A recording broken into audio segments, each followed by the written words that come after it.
nibyo reka mbasuhuze kandi mbahe ikaze bifurize kugubwa neza kuri tariki ya 28 z'ukwezi kwa gatanu cyangwa se Gicurasi umwaka w'ibihumbi 2026, aho tugarutse muri studio tugiye kubagezaho amakuru y'ingenzi kandi yihutirwa arimo aturuka hano hakurya mu gihugu cy'abaturanyi cya Repubulika Iharanira Demokarasi ya Kongo. Ni amakuru dukomeje kugenda duhabwa n'abaturage ndetse n'imboni z'ibitangazamakuru zigiye zitandukanye zigaragara muri aka gace, bakomeje kugenda batugezaho. Gusa icyo nakubwira nuko kuri ubu ngubu ibintu ntago mu by'ukuri biri koroha cyangwa se ntago biri bworohe, kubera yuko imirwano yarushijeho kuba yagaragara mu bice bigiye bitandukanye. Ndaza kugaruka ku makuru akomeye cyane ahitwa Kahoko hongeye kumvikana mu by'ukuri imirwano ikomeye cyane, ariko ibi ngibi mu by'ukuri nari nabivuze ko AFC 23 mu by'ukuri isabwa ingufu zikomeye cyane, naho ubundi abarwanyi barakwa ibice byinshi. Ni ihurizo rikomeye cyane kuri mutwe wa 23.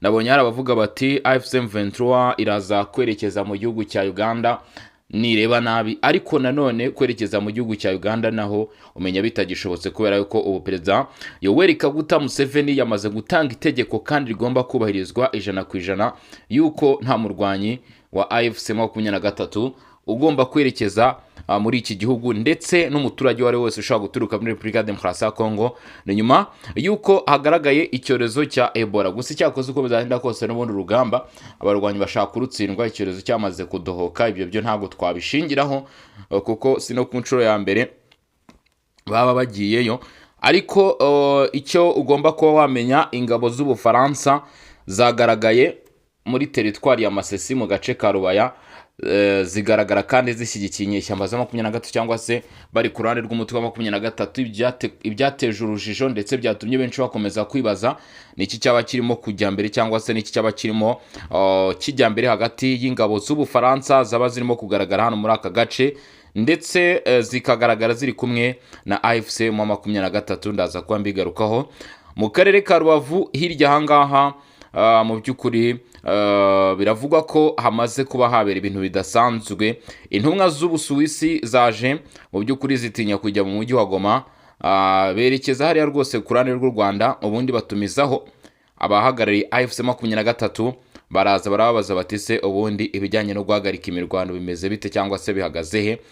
Aho benshi bavuga bati nyamara ibyakozwe no mu rwego rwo kugaragaza ko n'ubundi iki gihande cya AFC 23 bafashe mu by'ukuri gisanga cyungikanye ku Rwanda, bityo gukora ibiganiro ku ruhande rw'u Rwanda basanga aho bashimangira mu by'ukuri mu mvugo ya politike ko mu by'ukuri ingabo z'u Rwanda ndetse n'u Rwanda rushyigikira umutwe wa 23. Ni mu gihe kugeza kuri ubu ngubu ibyo ngibyo n'ubundi bitigeze byemerwa n'uruhande rwa 23 ndetse bitigeze byemerwa n'uruhande rwa leta y'u Rwanda. Mu makuru akomeye cyane ahitwa Karingi, Mikenke, Kakenge, mbere yo kongera kugabwa ibitero no mu bice bya Minembwe ndetse yewe tukagira no muri Kivu y'Amajyaruguru muri bice bya Rubaya, igisirikare cya leta ya Repubulika Iharanira Demokarasi ya Kongo gisabye abafite umutima wo kumva, gisabye abashobora kuba mu by'ukuri bakwemera cyangwa se mu by'ukuri buriya hari aho usanga umuntu rwose avuga ati ndi muri izi nyeshyamba ariko niboneye amahirwe navamo. Batanze itegeko rikomeye cyane ry'uko uwumva cyangwa waba afite ubushake bwo kuva ku ruhande rw'izi nyeshyamba yavamo bigishoboka, ibitero bya drone aha muri aka gace bitararaswa, kubera yuko bamaze kuvuga yuko nta kindi kiza gukurikiraho usibye ibitero bikomeye cyane bya za drone. Nzibira havuzwe imirwano hagati y'uruhande rwa 23 ndetse na coalition ya Kinshasa, turaza kuba tubigarukaho. Ibyatunguranye cyane, abarwanyi ba AFC 23 bagaragaje ko bashyigikiye ko umukuru w'igihugu Antoine Felix Tshisekedi Tshilombo ndetse n'abamushyigikiye bahindura itegeko nshinga. Ibi rero ngo akaba ari mu rwego rwo kugira ngo hongerwemo ingingo zimwe na zimwe bavuga ko mu by'ukuri zagiye zituma bamwe mu baturage cyangwa se zibangamira mu by'ukuri bamwe mu bari mu bice AFC 23 igenzura ndetse nabo ngo irwanirira, yewe kandi bakavuga ko ari n'ingingo bashaka gushyiramo zitandukanye zibarengera. Ubwo nuko babyumva. Hanyuma rero kugeza kuri ubu ngubu turerekeza mu mujyi wa Goma. Hari impungenge ndetse zikomeje kugenda zibaho kubera uburyo AFC 23 ikomeje gufata mu by'ukuri icyo nakwita propaganda yabo bayikwirakwiza mu baturage. Kuri ubu ngubu mu mujyi wa Goma hagaragaye irindi tsinda ry'abaturage batari bakeya, abangaba ngo bakaba bari guhabwa ubutumwa bagomba gutanga ndetse no gushishikariza abaturage bagiye batandukanye, ni ukuvuga n'abafashamyumvire mu by'ukuri rwose n'abafasha myumvire b'uruhande kabisa rwa AFC M23. Ibingibi rero birimo biragenda bitera benshi mu ngenge bavuga bati se AFC M23 ibikorwa nk'ibingibi ntibishobora guteza amakuba ndetse n'ibishobora gutuma habaho mu by'ukuri gutekereza icyo izi nyeshyamba zaba zigamije mu gukomeza gukora bino bikorwa. Ayo namwe mu makuru y'ingenzi turaza gukomeza kugenda kabisa tugarukaho cyangwa se tubabwira uko byifashe mu bice bigiye bitandukanye. Ni mu gihe kandi AFC M23 nayo itari gucika intege, ikomeje kongera imibare mu by'ukuri y'abasirikare ku mirongo y'imbere ku rugamba. Bakomeje kongera mu by'ukuri imibare y'abasirikare.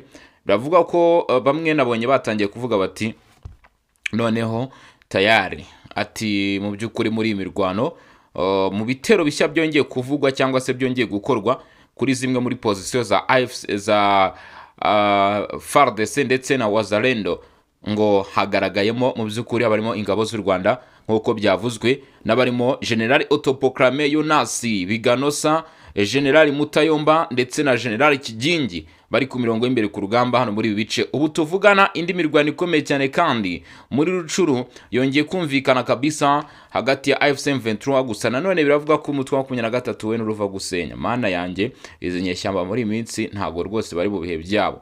Hari igihe uri informe, hari igihe utari mu bihe byawe, ndetse kandi si ibyo gusa biranashoboka ko nanone mu by'ukuri izi zaba ari zo mbaraga none dutangiye kubona za FARDC ahitwa Rusayo muri teritwari ya Nyiragongo hafi y'umujyi wa Goma. Mu by'ukuri biravuga ko hari umwe mu bayobozi ba AFC 23 waharasiwe. Ndaza kuba nyagaruka y'amakuru nayo mbabwira uko byifashe angaza Rusayo rwose. Ni mu gihe kandi twari duherutse kumva wafatiwe Nyabiyondo.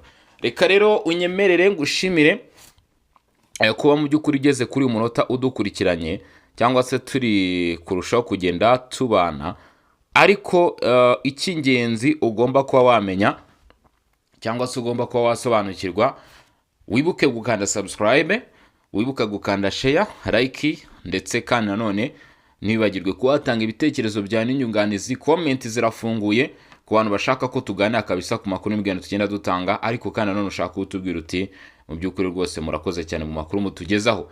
Bitabaye ibyo iterekere imitima, wikomereze imitima kabisa, twongera nanone kwizamura, ariko mutugaragariza ko mudufite ku mutima nk'uko natwe tudahwema ndetse tudashobora gutezuka mu by'ukuri. Ariko ikindi kintu nshobora kuba nabwira abantu mudukurikirana nuko hari bimwe bavuga ngo imbeba irya umuhini yototera isuka. Iyi mirwano muri kubona ahangaha Rubaya iri kototera umujyi wa Goma, dore ko umugabo bita General Sultan Emmanuel Makenga mu by'ukuri ndaje nkubwira ibyo yavuze, ariko reka maze nkubwire ko ushaka no kujya ku rukiko info ugakanda subscribe ndetse ukadusura ukareba n'ibikorwa bigiye bitandukanye tugenda tuhakorera, kuko naho kabisa ibintu ni neza cyane cyangwa se ibintu biba bikomeza kugenda mu by'ukuri bigenda gatanu kuri gatanu. Reka rero twinjire mu makuru ku buryo burambuye. Ngiye umva kuri mikoro ugiye kuba kugezaho ndi Bosco ni Region Info. Reka nkubwire uko byifashe. Amakuru y'ingenzi yitirwa cyane kuri uyu wa 28 z'ukwezi kwa gatano, General Sultan Emmanuel Makenga bakunze gutazira Ruziramuhwe yatanze ubutumwa bukomeye cyane mbere yuko uyu munsi ucya kubarwanyi ibihumbi n'ibihumbi ba AFC 23 barimo kugaragara muri teritwari ya Masisi yose, by'umwihariko mu bice bikomeje kugenda biberamo imirwano hano muri Rubaya. Yasabye aba barwanyi aba AFC 23 kudacika intege, ndetse ababwira ko nibyo navuga ngo ni aho ruzingiye, ko ari ipfundo ryo gutsinda cyangwa se gutsindwa kwa AFC M23, bityo buri umwe wese akwiye kumva ko ari inshingano ze kurwana ndetse no kugira icyo akora kuri urugamba bakabasha kurutsinda. Nubango yavuze ati niba ari n'ubuzima butange ariko intsinzi iboneke. Aya ni amagambo yo kongerera morale aba barwanyi ba AFC 23, kuko biravugwa ko benshi muri aba barwanyi batangiye kugenda mu by'ukuri bava no muri uyu mutwe harimo abamanitse amaboko bishyikiriza FARDC ndetse n'intwaro zabo. Hari abahunze bakuramo impuzankano za M23 bigira mu biturage, ubu bakomeje rwose kugenda bisirikira mu biturage, harimo n'abahunganye n'abaturage mu bice bigiye bitandukanye byakomeje kugenda biberamo imirwano. Ibyo ngibyo rero umugabo wita General Sultan Emmanuel Makenga ati ntago mu by'ukuri bikwiye umurwanyi wa FC23 bango bura briefing z'abayobozi nk'izi ngezi mu by'ukuri zigira ingaruka zikomeye cyane kandi nziza mu gihe zitanzwe neza kandi zikumvikana. Iyi morale itanzwe na General Sultan Emmanuel Makenga rwose ntago yakirenswa, mu bimenye ko ishaka kugira mu by'ukuri icyo ikora kuri abarwanyi ba FC23. Gusa icyo ugomba ko wamenya hagati aho ngaho, General Sultan Emmanuel Makenga rero yakanguriye abarwanyi ba FC23 kwirinda kumanika amaboko ndetse no gukora ibikorwa mu by'ukuri bitari byo kurwana. Avuga ko mu by'ukuri niba ari ubuzima bagomba kubutanga, ase ubu ntawoheje di. Hanyuma rero reka nkubwire ko kugeza kuri uyu munota cyangwa se kugeza kuri isaha ahitwa Nyabiondo aka gace kamaze kuba tombe. Iyo tuvuze ngo agace kamaze kuba tombe, abatabyumva kaba kari under control n'uruhande runaka. Nurehe ruhande rwafashe Nyabiondo? Nta rundi. Igisirikare cya Leta Repubulika Demokarasi ya Kongo biravugwa ko bazamuye Special Force y'u Burundi, igisirikare cy'u Burundi FDNB, ngo bazamutse ahangaha hitwa Nyabiondo.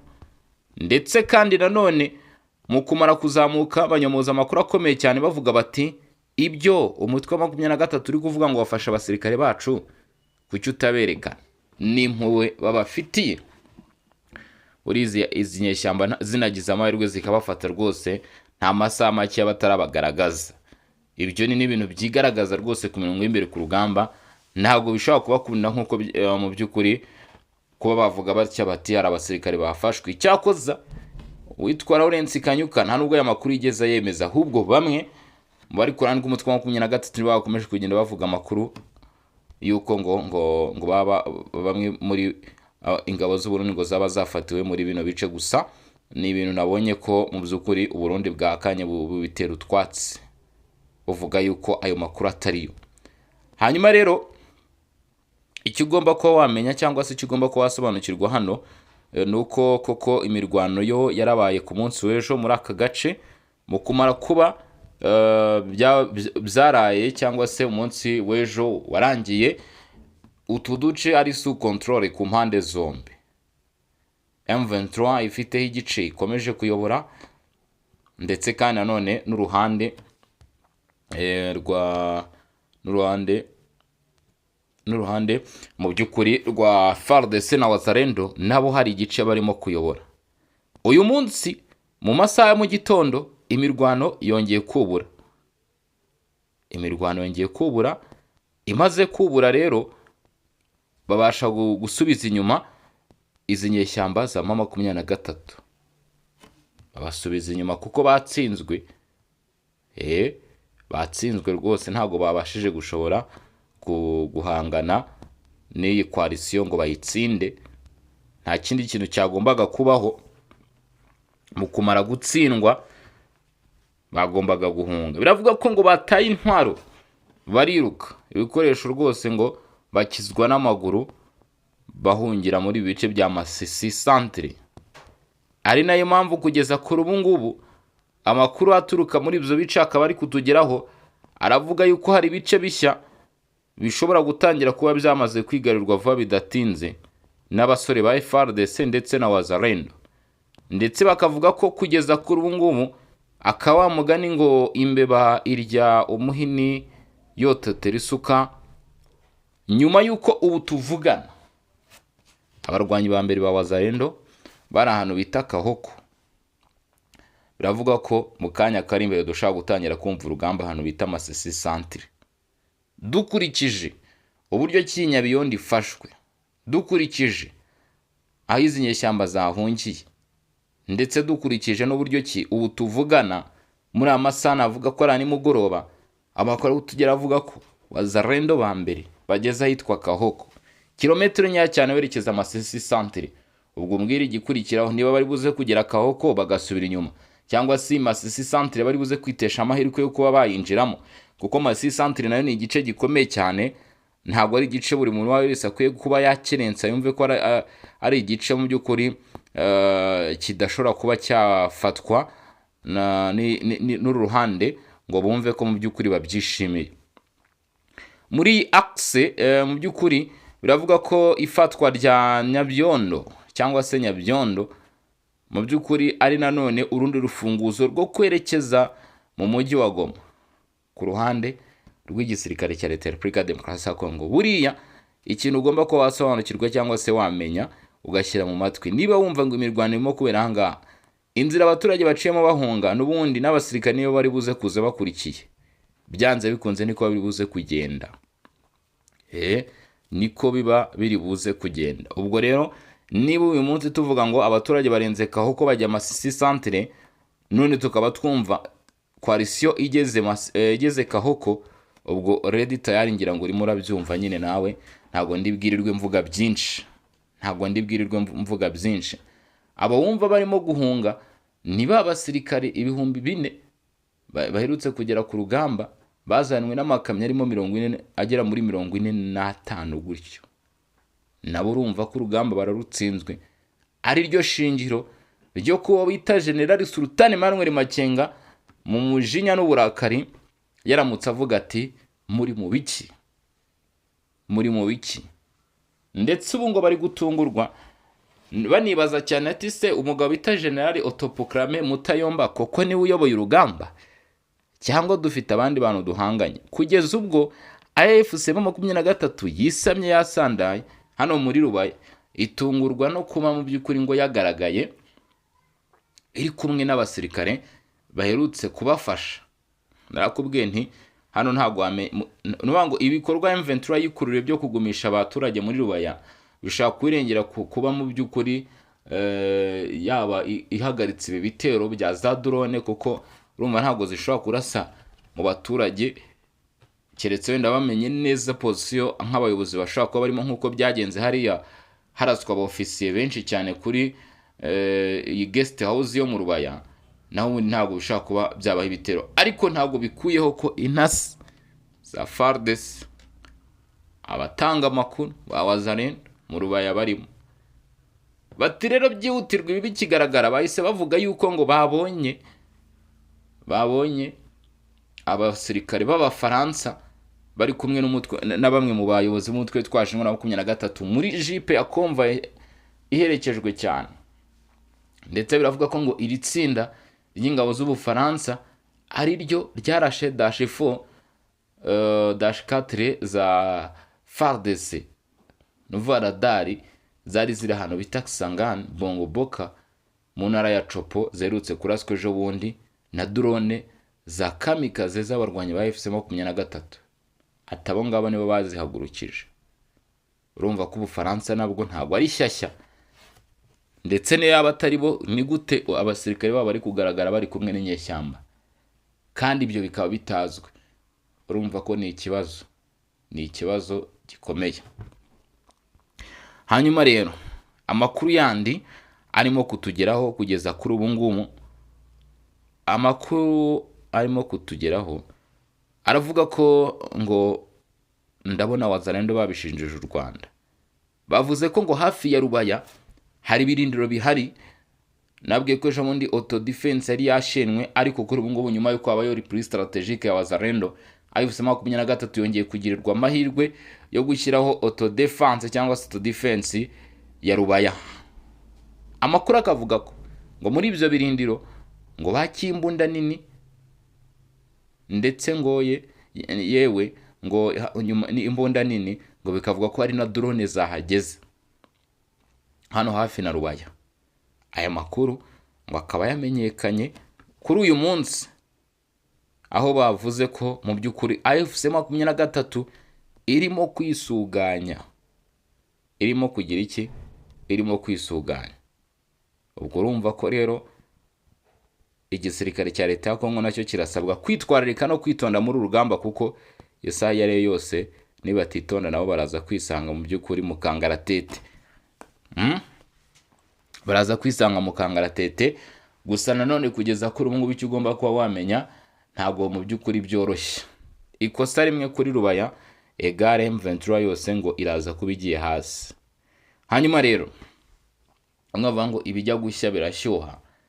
FARDC ahantu bita muri Kivu y'Amajyepfo iteguje abitwa twirwaneho, iteguza izi za Gumino, yewe isaba n'abaturage baba bagisigaye muri ibi bice bikurikira: Karingi, Mikenge, Kakenge ndetse na Minembwe, guhita babivamo byihutirwa.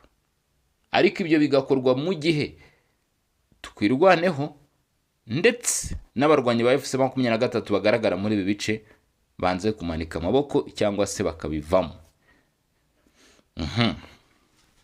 Igisirikare cya leta ya Kongo FARDC gitangaje ko vuba bidatinze bino bice biratangiramo ibyo nibidakunda. Mu gihe ibyo bidakunze ko bamanika amaboko, urumva ikiza gukurikiraho, ngira nawe uracyumva. Bateguje ko ibitero bya drone biza kugabwa ku birindiro by'imitwe y'inyeshyamba byose biri ahangaha. Batari buze kuba ikintu bita ibitero, imvura y'amabombe ya za drone. Ubwo muturage rero wibereye muri ibi bice ukaba uri kubona twirwaneze 23 ntago bari buze kuba bava kwizima. Nanjye ndabizi rwose, ntago FCM20 ushaka kuba yava kwizima, ntibishoboka jamais. Ahubwo we muturage iri muri utwo duce ushatse wabutera akarenge kawe mu by'ukuri ugakora aho ngaho mu gihe ibitero bitarahagurutswa, kuko nibihagurutswa ushaka kuza kubigenderamo da. Amakuru akomeye cyane rero arimo kutugeraho kugeza kuri uyu munota, usibye aho ngaho muri Kivu y'Amajyepfo amaze gutangwa warning, ibindi bice no muri none muri Kivu y'Amajyaruguru byatangiye kumvikana imirwana. Hano bita Warikare, aho bita Misambo, ejo FARDC Wazalendo bahagabye igitero gikomeye cyane cyahitanye abarwanyi ba FC23. None uyu munsi aho bita Birundure muri teritwari ya Rucuru naho hamaze kuba attack